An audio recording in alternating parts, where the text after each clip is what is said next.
نعم، هذا الذي أريد أن أؤكد عليه، أني أتكلم كداعية وكمفكر إسلامي.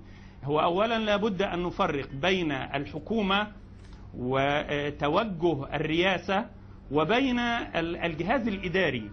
أنا لا أتصور إطلاقا أن الجهاز الرئاسة في مصر أو الرئيس محمد حسني مبارك يقبل أو يوافق أو يرضى بإغلاق منبر يدعو إلى الله عز وجل. وأنا على يقين أن هذه القنوات ستعود للبث مرة أخرى. تصوري أن كل ما في الأمر أنه قد شنت حملة إعلامية في الأسبوعين الماضيين في التلفزيون المصري، يعني لا أتصور إذ كانت موجهة أو غير موجهة، بأجندة أو غير أجندة، لا أريد أن أحمل أحد شيء، لكن تم توجيه حملة إعلامية ضخمة على القنوات الفضائية الدينية من جانبين.